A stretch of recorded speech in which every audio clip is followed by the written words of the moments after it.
adlaw sa inyong tanan, so mag-vlog na pod ang inahan nga mag-uuma. So naarag hapon ta diri mga kainahan no sa iyo kay tani subida na pod diri sa atong maisan. Yes, kay wala pa gyud siya nahuman no. Yes, so kailangan pa siya tahion. So kana nasa akong loyo mga kainahan mo na siya ang atong agi gahapon. Plus nara nga tumba na no. So kun ito na pod natong mais ipaslak na pod nato sako.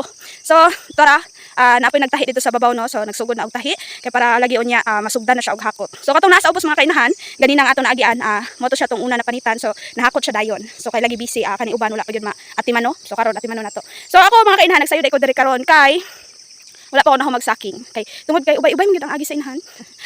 So wala pa na ako nahuman og sulod og sako no. Nya nanapog ko ipang sulod kay lagi nga tumba ang akong mga gipang saking gahapon. So karon nata diri kay magsaking ta mga kainahan. Yes, napa koy hakoton dito sa babaw. So kailangan pa nako siya ibahada diha sa ubos kay lagi dili siya masubida dito sa babaw.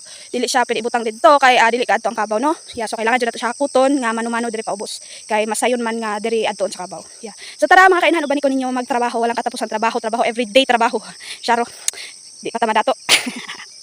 Ay, dato naman ko mga kainan sa tinuod lang. Oh, kita tanan dato na kita. Kwarta ra gyud ang kulang. So karon mga kainahan, so bidahon na nato ang mga napanita nato nga mais lagi dito sa babaw mga kainahan no. So bakilid jud kay atong area mga kainahan. Lisngag in taon ang ilong sa inahan sinubida. So karon mga kainahan uban ko ninyo mamunit sa akong mga mais nga napanitan. So ingani day kahago magmaisan mga kainahan no. So magtapas pa ka, nya mamanit pa ka. Ay mong gipanitan po nito na pod nimo. Unya hakuton pa gyud. So kanila man pod nga part ang akong hakutonon mga kainahan kay lagi naagid siya diri sa pinakabakilid naagid siya tumoy sa bungtod. So naaman gihapon tay agi sa ubos mga kainahan no. So kato wala nato sila gihakot. So kanilang gyud.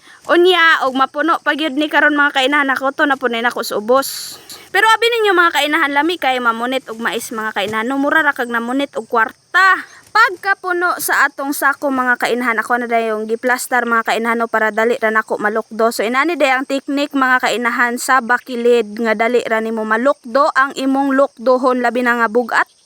Unya mga kainahan kay nalukdo naman ni nato ang atong mais mga kainahan. So ibahada na po ni nato sa ubos mga kainahan. So nangurog yun akong tuhod ya mga kainahan pinugong mga kainahan. No, kay lagi bakilid kaayo mga kainahan. Medyo jud ko nakulbaan mga kainahan kay og maligid ko mga kainahan impas gyud ta mga kainahan. Bahala nag ang mais ang mga ligid mga kainahan. Di lang ta mga kainahan kay mura tagtob sa ani nga nagligid-ligid. Intawon kinsa kay mo punit sa ato ag maligid. Pag abot na ko sa ubos mga kainahan, subida na pod ang inahan lisngag gid atong ilong mga kainahan sinubida binahadaan ni atong area no. Sige lang kay lisngag mandaan. So makita man ninyo mga kainahan no kung unsa ka bakilid ang atong area. So kana naisa ko mga kainahan diha nako ginahakot tanan no mga kainahan kay lagi kailangan ako itapo kay para dali na lang gyud sa magtahi og sag maghakot.